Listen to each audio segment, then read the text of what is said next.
We know that people are concerned that grassroots voices aren't being included in the process, especially with picking a new candidate to replace Graham Platner. And we want to make sure that your voices are being heard because those are the values that we are founded on.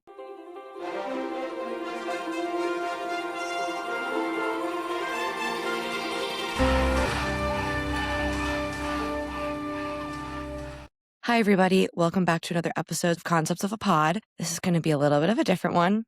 As you see, I'm here by myself right now, and I wanted to take a few minutes to talk to you about believing women. I think you can take a pretty good guess as to what I'm referring to. We're going to talk about the Graham Platner situation. I am recording this a few days after the news broke, and that's not because I did not care about what's going on.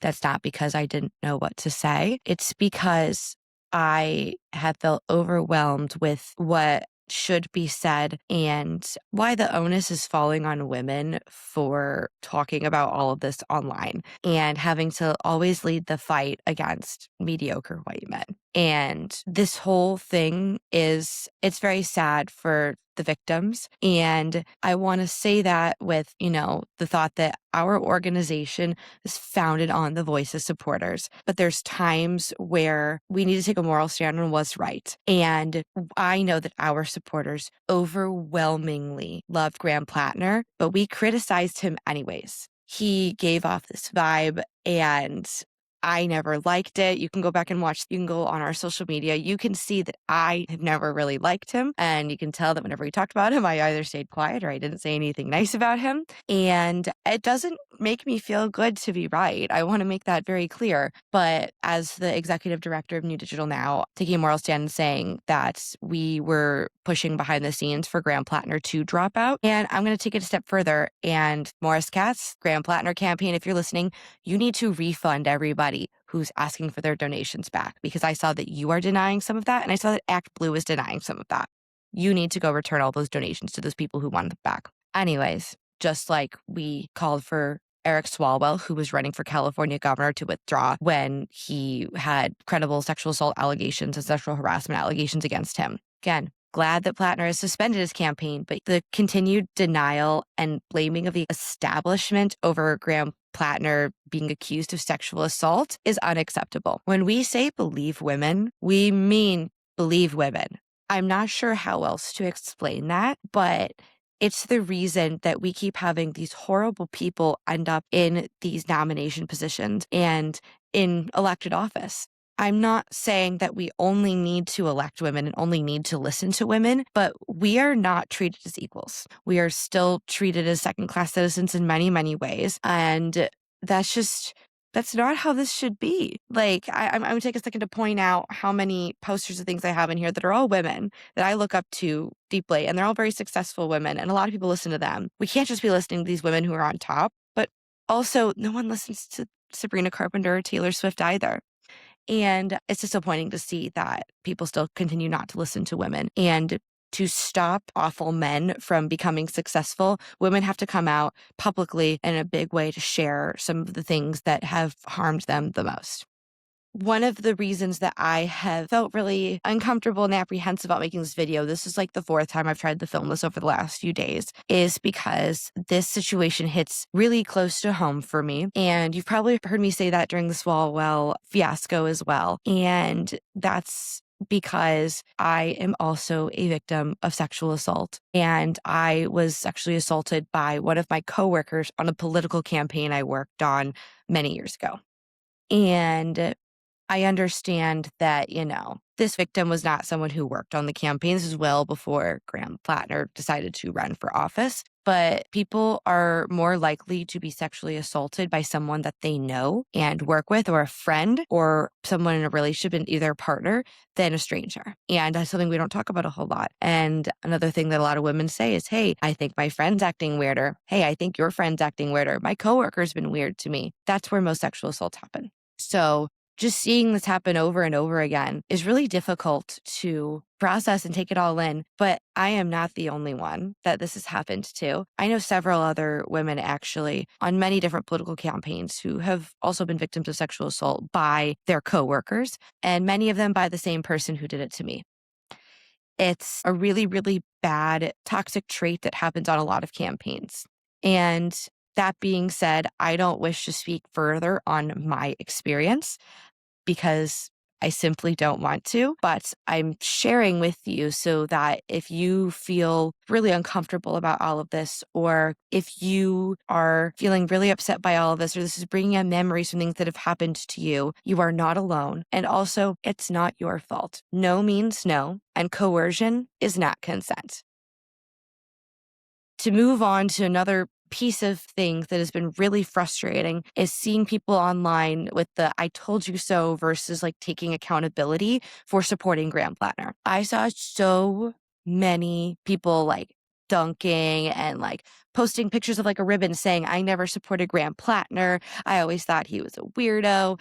And like that's not the vibe. We need people to take accountability, and people are not taking accountability, including Graham Platner himself. He posted an 11-minute video, which I will be honest, I still have not gotten through the whole thing. It's been difficult for me to watch. An 11-minute video where he took zero accountability for anything that he did and essentially encouraged people to continue to blame the establishment for why he has to drop out. I posted a tweet saying, "Y'all sent Katie Hill." If you don't remember who Katie Hill is, she's a former congresswoman in California who was forced to resign from office because she had consensual sex with one of her staffers. Am I saying that's right? No, I'm not. But she had consensual sex with another adult, and she was forced to resign from Congress. Graham Platner now has 2 rape allegations against him, a fucking Nazi tattoo, and he also, let's not forget this, claimed that he wanted to go to war simply to kill people because he wanted the experience of killing people, but we shouldn't force him to drop. See how unfair that is, and see how I said that people don't believe women and that we are not treated as equals. I think when you compare those there, it's kind of like comparing, I don't know,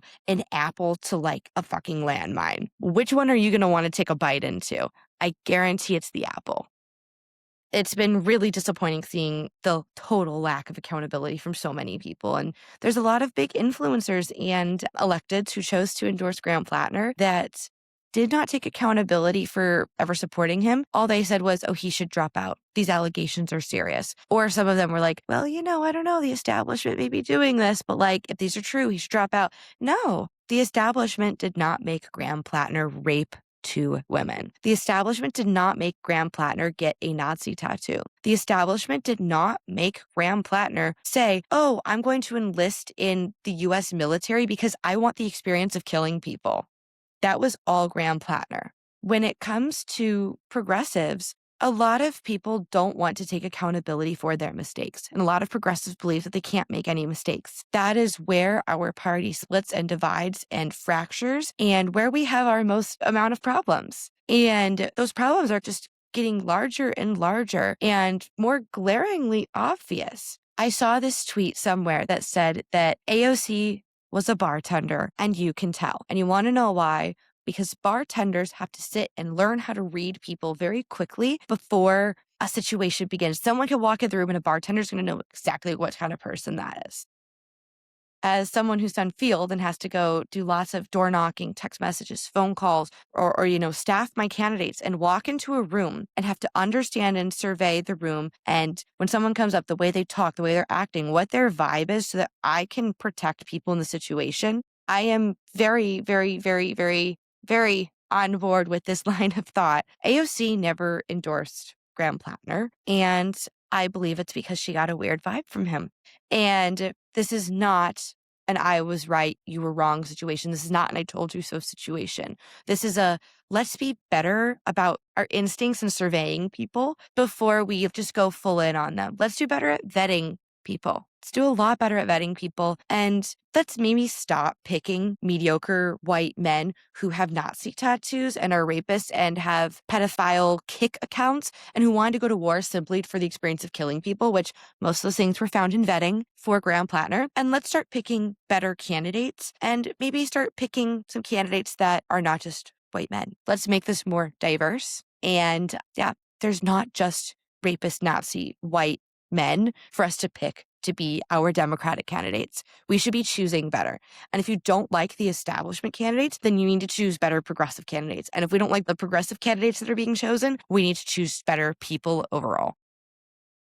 Now, that's all we're going to say on Platner's misconduct. And we're going to talk about the larger factors and what happened behind the scenes, how we got here, and what comes next. We know that people are concerned that grassroots voices aren't being included in the process, especially with picking a new candidate to replace Graham Platner. And we want to make sure that your voices are being heard because those are the values that we are founded on. So thank you for sitting and listening with me. And I hope you're willing to stay and stick around for the rest of the episode that we will have attached to this. And just remember that you are not alone and that we deserve better. Welcome back to the rest of the episode. Thank you for being here and watching. And I have brought Jordan back, our digital director, with a bunch of supporter quotes because, as I mentioned before, we want to make sure that your voices are heard. And we have a special guest later, Liam from Blue Anchor Project, who is on the ground in Maine with all of the piping hot tea and details of everything happening. Thank you, Shayna, for sharing such a deeply personal experience and take on all of this. And I left this segment for you to do alone because, quite frankly, as a white man in this space, I should be doing more shutting up and listening than a lot of others have. Say it louder for the people in the back. No, I'm just kidding.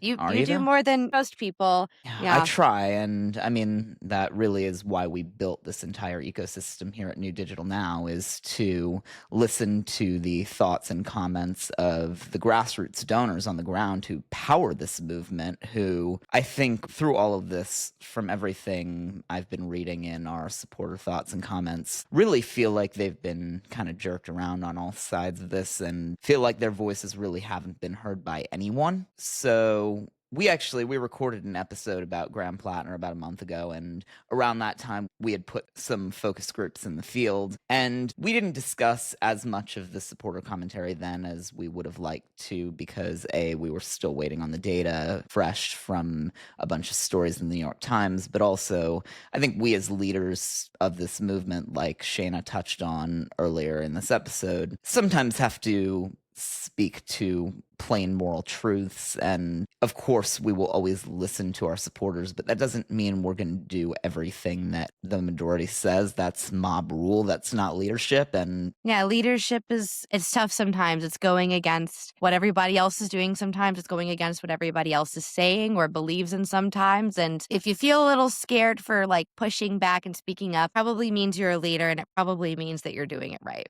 Yeah. And I actually, back in June, right after we had published our episode on, we called it Democrats' Platner Problem, and it was in response to, we'd actually recorded it just before the New York Times story detailing the first of his kind of lesser reported but still bad sexual misconduct. We were discussing more the Nazi tattoo and some of the earlier stories and kind of the forces in the progressive ecosystem that had propped that up. But not long after we published the episode, our data came back and found that 66% of supporters like you and our focus group had supported Graham Platner or approved of him even after some of those stories, and found that really interesting. And it was tough to wrestle with in the month after we ran the poll, and we really wanted to understand why that was, because why is it that our party, which is a progressive party, is so attracted to someone so troubled? And one quote from one supporter that really,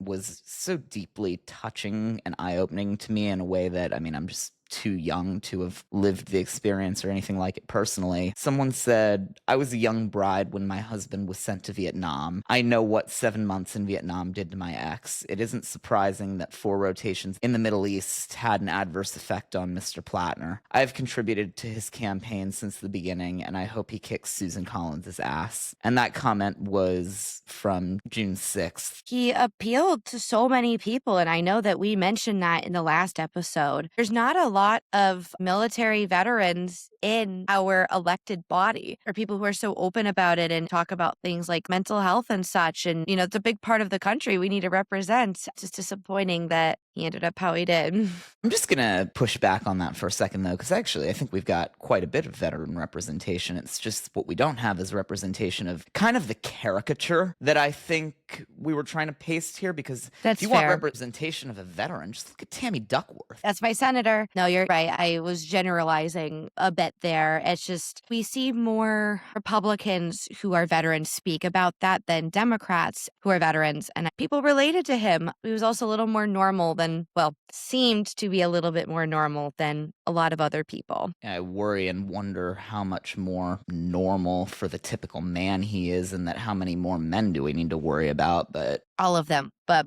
we've got some other supporter comments to read. yeah, no, and I think that actually leads quite nicely into the next one, which from June 7th, around a similar time when we were first discussing kind of his improprieties, but we hadn't known yet about the full-blown allegation. Someone said, "I felt very positive about Graham Platner's platform and wanted to believe in him. Unfortunately, I'm concerned about the rumors. I'm so tired of men and their attitudes and their behaviors towards women." That's literally exactly how I feel. I did not disagree with Platner's platform, and I wanted to believe in him. I had a tweet from a couple days ago that said, y'all torched Katie Hill for having consensual sex with a staffer, but you're defending a Nazi rapist. And someone commented and said, like are mad at Platner's platform. The establishment is forcing you to say this. I was like, no, I actually am very for Platner's platform. I'm against Nazi rapists. And that tweet also Okay. got a whole bunch of likes. You know what? First of all, rip Katie Hill. She Yeah. should still be in Congress. Second of all, as far as the platform and this being an establishment op or whatever, I'm sorry, but I'm pretty sure I was watching the woman who was accusing him on CNN say that she was reluctant to come forward at first precisely because she believed in his political project. And it wasn't until Platner's male supporters started saying that a Republican woman who accused him was doing it for political grounds that she actually said, "Hey, wait a second, no, I believe in the progressive project, but this isn't what we're doing here." Whenever women come forward about their stories, it's always that they're doing this to politicize or weaponize. They can get their 15 minutes of fame. No, I've never understood that. Why do you think that we come forward and talk about our stories for 15 minutes of fame? I don't want to talk about this. I don't want attention on this because now that I have opened that can of worms for myself, the people who are aware of this and the person who did that to me knows who they are. And I know that they watch my stuff. And now it's opened a can of worms to put myself out in public eye. That's not what I wanted, but I shared it to help other people who felt like they were, I don't know, that they couldn't share it or that they didn't matter. That's also why Jenny shared her story. That's why the second woman who was also raped by Graham Platner came forward and shared her story. It's so that we stop putting mediocre white men in places of power because you don't listen to us any other way unless we talk about the worst of the worst that happens. Yeah, and not everything is a goddamn conspiracy. No, it's not. I mean, once the story of the rape allegation came out very recently, I actually saw in my feed a video from June 10th after the first New York Times story came out. This progressive woman who's got quite a following said she had uncovered the source of the hit job on Graham Platner. She said that it was funded by AIPAC, and her evidence really made me laugh. Because she said that the reason was that the reporter who wrote the story for the New York Times, a reporter by the name of Katie Gluick, was in college, the president of her school's AIPAC campus chapter, and had won an Activist of the Year award from them. And for that, the article was AIPAC funded. And I'm just going to dispel with that one right now and open up another can of worms, possibly, but maybe not. I think we've discussed this once on the pod that we actually met at one of those AIPAC campus things and bonded over a 3-hour-long conversation about how AIPAC was losing its way and kind of giving up on its commitment to democracy. And that was even before January 6th, which was when I fully pulled the plug. But funny enough, Same. I was actually the president of my college's APAC chapter way back in the before times, and it was because I wanted to fight the anti-Semitism on campus. And I have one of those little Activist of the Year awards from them too, from 2018. Does that mean we're APAC funded? A lot of it leads back to anti-Semitism. And now the word APAC has just become like whenever anyone wants to blame anything, like, oh, well, it's APAC. Abdul El Sayed the other day, he actually, I think it was yesterday, he literally falsely said that some poll was run by APAC against him, and it was not funded by a Jewish organization or an organization related to the Middle East. He just decided to say that because he knew that people would get behind him if they saw, oh, this is APAC funded. Oh, we can't do that. That's not how this works. APAC does have a lot of money in a lot of places, but let's make sure that we're citing our sources correctly and not just using Jews and Israel as a cudgel. Yeah, because APAC is very targeted with what they do, and I mean, not all of it's great. We can have that conversation, but at this point, APAC money has become, I hate to say, a dog whistle for Jew money. And I would say that, I mean, I will say that we do not take money from APAC. None of them help us with what we do. I mean, it would be a lot easier to get views if we had some of their money, but we don't. No, we haven't worked with APAC or done anything with APAC in many, many years, like on our own accord at our own colleges when we were involved in that. And just like When we Jordan were mentioned, college students. we were college students, and before January 6th happened, they started supporting insurrectionists. That's when we both fully kind of pulled out of anything. And at that point, we had both really stopped doing anything with them. But no, it's a huge problem that, oh, the establishment did this to Graham Platner. APAC did this to Graham Platner. No, Graham Platner did this to fucking Graham Platner. APAC did not make Graham Platner rape someone. Yeah. Like, it's crazy that I even just had to say that. Yeah. Accountability much? I don't think he understands what no or accountability means. But yeah, no. And I mean, as much as there is an anti-establishment wave riding behind all of this, and it's justifiable, I mean, a lot of our supporter comments are about how Schumer needs to step aside. And I think a lot of the reason people liked Platner so much from several of our comments was that Schumer was so opposed to him and that he had put his thumb on that scale so heavily. But at the same time, I mean, we've got a whole other shadow establishment here that propped up someone like Graham Platner. I mean, why don't we ask ourselves how a random man who, quite frankly, went so unvetted that we didn't catch the fact that he's a rapist made it to the top of the Pod Save America charts through all of the progressive networks, to the top of Act Blue's fundraising charts, and meanwhile, we don't know anything about the guy. I would like to do a very short lesson in what the word establishment means. So when we talk about the establishment, we're talking about moderate Democrats. But the word establishment, not the establishment, but an establishment, is something that is put together, well recognized, supported. The progressives have an establishment that they are trying to push against the establishment. And I don't like how progressives are ignoring that. And it sounds like I'm shitting on progressives a lot in this episode, but I would love to consider myself progressive, but I cannot get behind the way that they act on things. And so that's why I don't call myself a progressive. And it's because they act like they are completely different from the establishment when they are an establishment themselves.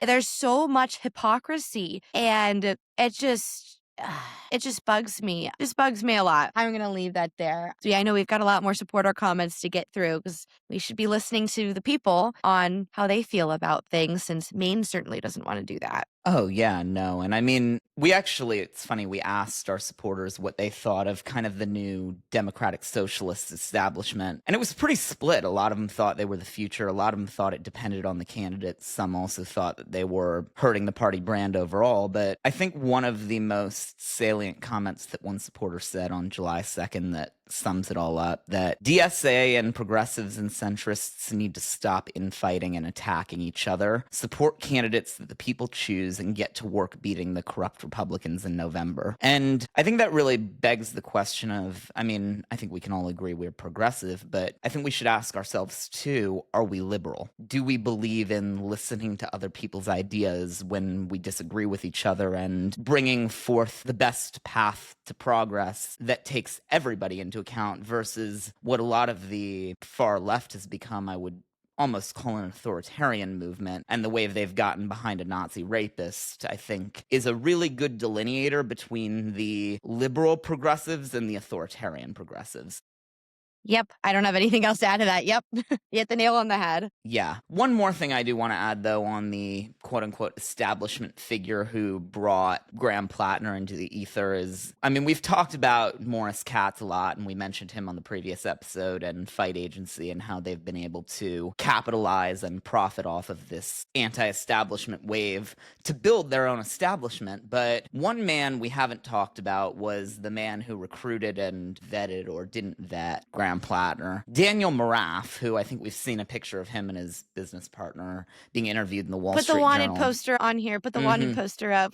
Yeah. And that wanted poster is from a clip of him laughing off the question of how you vetted Platner, and that was before the rape allegation came out. But one thing to note on Daniel Maraff, there's a story going around, I don't know if you saw this morning, but apparently he was actually barred from working on Summer Lee's progressive campaign over sexual misconduct. When women say most or all men, we understand that not every single man has done something horrible like this, but like we mean it. And that's because men have never been held to the same standard and people have let them get off with, whatever. And you know what? And I'll just say this, any man who hasn't done any of that shit should have no problem saying, yeah, I understand why women are suspicious, because quite frankly, I've heard the way other men talk. Yep.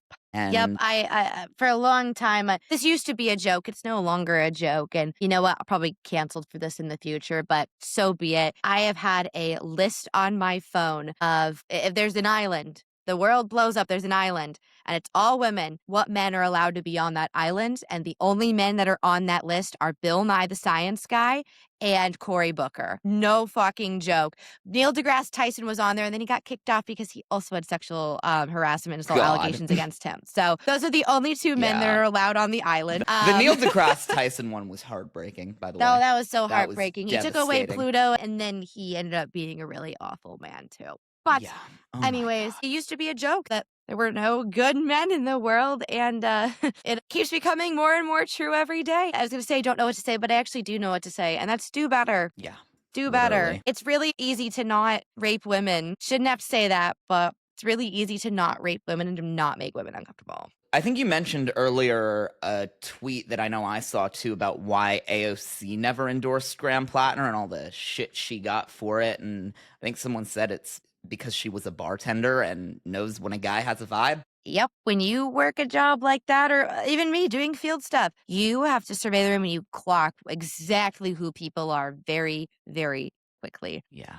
And that is why it's so important to listen to everyone on the ground, and why what comes next from Maine is so important. And to discuss that more in depth, we're actually going to bring in our friend Liam from the Blue Anchor Project, who specializes in gathering comments from everyday voters on the ground and is based out of Maine and has a ton of great insight for all of us as to what happened, how this happened, and where we go from here. Hey, Liam, thanks for joining us. Hi, guys. Thank you so much for having me. It's great to be on again. Yeah, it must be crazy up there right now. This background of mine, this is to make it seem like it's idyllic. It's insane.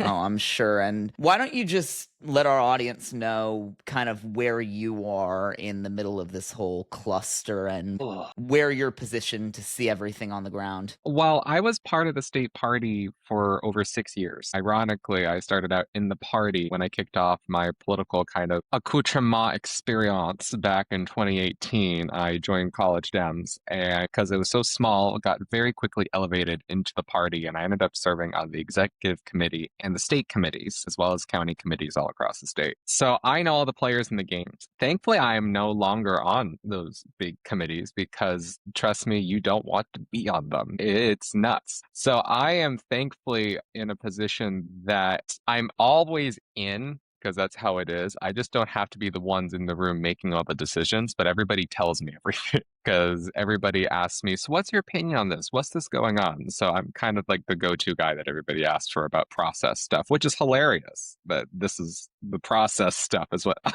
I'm being asked about.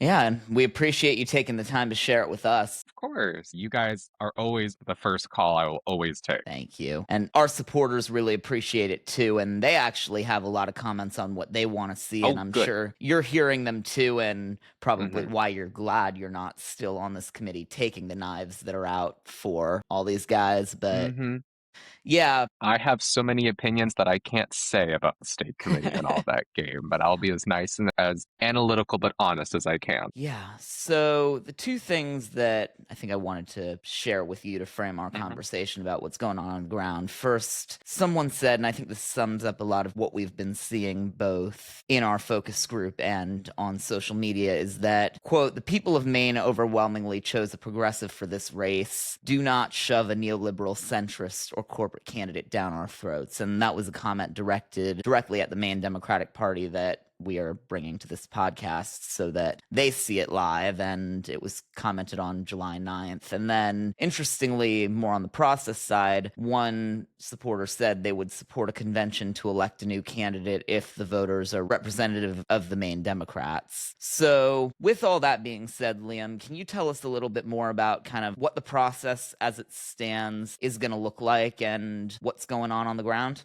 While it's a very fluid situation and it's continuously changing, so the state party and the campaigns they're getting conflicting information from each other. So to kind of give an overview of how this whole process works, you have town committees, county committees, state committee, and state party asks. So the town committees don't really have any real power. Then you have the county committees, which is where all the localized power is really within the state party system. They do all the grunt work in essence. And then you have representatives of the leaders of each committee, and then you have 2 elected reps that go to the state committee. Well, not 2 elected, but it's a proportional representation. Then within the state committee, it's about 100, 115-ish members, varies depending upon how many people are involved in each committee. And those are the guys that decide based on being voted upon in a convention, like the regular every 2-year convention. They're like the representatives of a de facto mini convention. It's kind of like, the best way I can describe it, it's like they're like the Senate, but if the Senate ended up having to be voted upon by a gigantic convention of all Americans, is the best way I can describe this weird, odd committee. And it basically controls the entire party in between conventions. Then you have the executive committee, which is elected from that state committee. And they basically are the ones that kind of try their best to control the committee in a weird way. It's a very odd dynamic. And then you have all the Maine Dem staff runs underneath the executive committee. Yeah. Let me ask you this. How likely is it that the people who are going to be in whatever, modern equivalent of a smokeless, smoke-filled room is going to decide this? What are the odds that these people actually are going to represent the voters who elected Graham Platner as their nominee and rejected the establishment pick candidate? Well, if it was yesterday, I would have told you it was a very slim chance. But then the county committee chairs, because apparently they weren't involved in the process in the beginning of all this, now finally have been involved after they voted on the convention. Don't get me started on the weirdness of that. So now what it is that instead of 250 signatures by the selected delegates, it is now 500 generic Maine registered Democratic signatures across the state. So that's how they're opening it up. But then again, these caucus, in essence, they are county caucuses to elect these selected, weirdly, oddly, proportionally distributed delegates. It's based on the registered Democrats in each county, which is instead of the population, which is normally is. So this convention is a third the size of the one they had in May. I gotta say, though, and back to the Maine Democratic Party, who's really doing a lot with, I gotta imagine, very little, because we know how underfunded our state parties are. I gotta give a real shout out to the Maine Democratic Party Executive Director, Devin Murphy Anderson, who I've seen some of her videos, and her commitment to transparency in this whole process has really been commendable. And I actually want to share these videos with our audience who may not have seen her face, because she's someone who, like Anderson Clayton in North Carolina, who really has gotten that notoriety for the great work she's done on the state party. I think this is another one to watch. Hi everyone, I wanted to provide you all an update on the U.S. Senate race here in Maine. As you know, the Maine Democratic Party has been working around the clock to develop a process to replace our U.S. Senate nominee that is open, inclusive, transparent, and fair. The integrity of this process is just as important as the outcome, and we are committed to ensuring that Democrats across our state can have confidence in both. Unfortunately, Graham Platner's team has repeatedly reached out to us in an attempt to put their thumb on the scale of what this process looks like. We have repeatedly reiterated to Graham Platner's team that they have no role in determining our next Democratic nominee for the U.S. Senate, nor in determining what this process looks like. We have also reiterated that Graham Platner must drop out of this race so that Democrats in Maine can focus on defeating Susan Collins this November. We look forward to making this process public as soon as Graham Platner formally withdraws from this race. Yeah, and then once Graham Platner formally withdrew, she issued a second update on the process that you should also see. We are so excited to announce that our process for U.S. Senate candidates is now live. Candidates now have the ability to submit their declaration of intent and begin engaging Maine Democrats in earnest by earning their support and collecting signatures. We are fully committed to transparency, so we are making those candidate rules available to everyone. We are continuing to race towards the release of our fair and inclusive process to select a new U.S. Senate nominee, and we are not leaving this office until that process is in the hands of you, the people. To Mainers, thank you for being in this effort with us, and for showing the country our resiliency as Maine people. And to the rest of the country watching from afar, thank you for cheering us on. Democracy, while messy, is always, always worth fighting for. I just gotta say, She's awesome. she's awesome, but here we have a young woman cleaning up a fucking man's mess again. Yeah. Also, can we talk about the way she addressed Graham Platner's, initial refusal to get out of the race and his attempt to put his thumb on the scale? And sorry if it's a little crass, that is a woman who knows how to say no. Mm-hmm. Mm-hmm. She is what the party has been needing for a very long time. The Maine Dems have always been skittish upon asserting their control. Sometimes they need to be told what to do. Other times they need to say, we're the adults in the room. What really has gone on from a lot of the process from my conversations with Mainers is that we looked away from the issues with Platner because we're so focused on beating Susan Collins. And we shouldn't have done that. Mainers have a very strong ability of being able to forgive people when they're accountable. But when you repeatedly lie to us and don't follow through, you completely lose our trust. And we're like, bye. So that is what has gone on now. And with the roller coaster, Maine politics right now is never, ever, ever this drama filled. It is normally very mellow, very calm. So this is why the party's being so forceful. And then I just got to ask, now that the process has kind of started to play out, I think we've seen on the news, there's quite a flurry of candidates who have declared their intent to run. Can you walk us through just one sentence on who's running and kind of what your vibe on each of them is? Everybody in the kitchen sink is running. Okay. Let's just put it that way. At this point, I wouldn't be surprised if Count Binface travels from the UK and enters this race. By the way, fun fact, if you need a good laugh, go look at that. It's the best thing ever. And I am purposely not getting involved in all the candidate stuff because I don't trust any of the vetting personally. And I've been in the game for over a decade. I don't trust any of the vetting anymore. So I'm waiting to see what the vetting is. I am working on trying to become one of those delegates because I want to make sure that I can give everybody as much info as possible. And basically, thankfully, they are uncommitted delegates, but it's just going to be a mess. And it's going to be all secret ballots, but it's going to be round after round after round after round after round of going through all these candidates until there's a final one. Yeah. Just looking at the field as it stands, is there first anyone you particularly like? And then also having been on the ground as long as you've been, and I imagine it's a small world up there, you probably know some of these people. Anyone on the list that you worry about that maybe could seem like an appealing option, but might end up another Platner or have some skeletons in the closet? Good question. Everyone is everything on that. Basically, there is no ideal candidate. Truly, there is not. Troy Jackson is the front runner. I know Troy personally. He is a good guy from what I know, hence why I'm very cautious on fully committing to these people because I don't know any of the full vetting. Mm-hmm. And the second person it's going to mainly, I think, end up being between Troy and Shenna. Though I have a sneaky suspicion this beer guy, Dan, might end up actually getting a good shot solely because how conventions work are very odd. If there's like a last minute kind of spur to somebody, that person gets it. I don't know. Is it a Veep situation? I don't know. I can't find a that's good what analogy. I wonder. Is there anyone else, though, like any of the long shot also-rans who we worry about?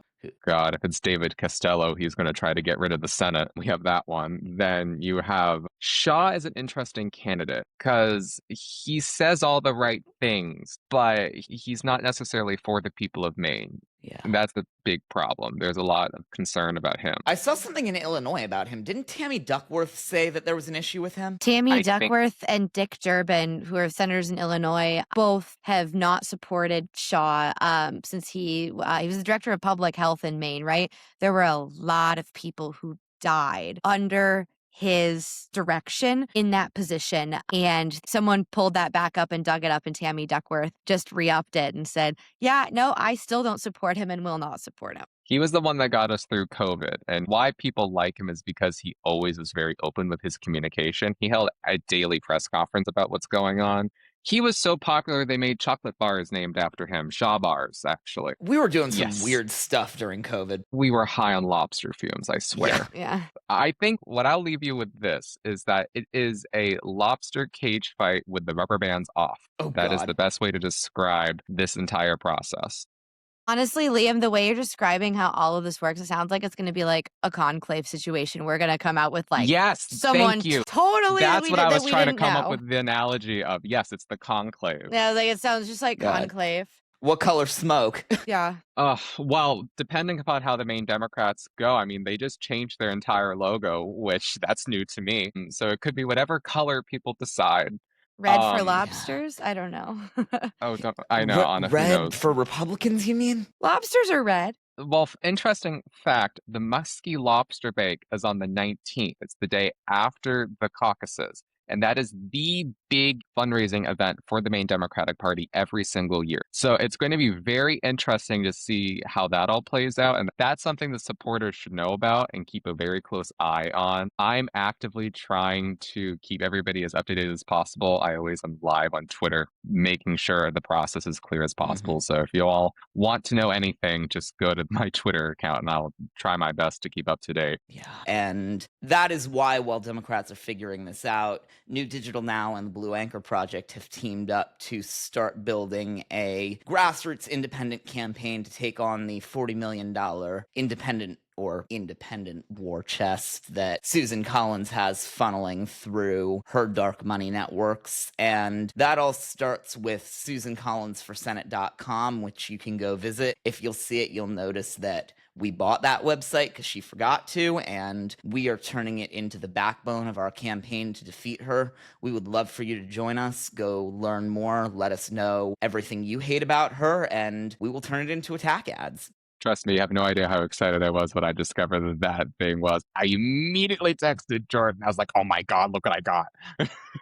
For $10, we have the opportunity to basically completely disassemble her entire campaign. So if you want to be able to help to stabilize a 30-plus year incumbent who doesn't care about anybody, then please join us and we'll make sure that your money is well spent and that we will do our best to make sure she does not win. Let's be clear, though. $10 to buy the website, a hell of a lot more to actually turn it into something. So that's where we need your help. We are 100% grassroots funded. We cannot do this without you. Unfortunately, it's been a tough time for Democratic fundraising. I mean, we know how hard everything is with costs of living right now, but I mean, that impacts us too. The only people it does not impact are the billionaires on the other side. They can weather the storm.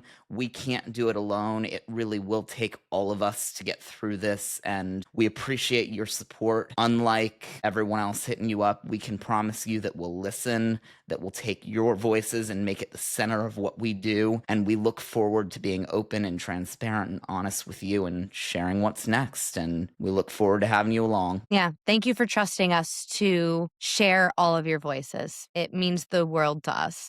It really does. I have to say, every time that I see a notification of somebody leaving their responses, it actually makes me smile. It genuinely does, because I know that people are caring enough to tell us what they think. And I take that as a responsibility unto myself, and Blue Anchor does as well, that we are going to ensure that elected officials hear that, and we are going to ensure that what you say, we do. Yeah, and we look forward to having you along for the ride, and we'll see you next time.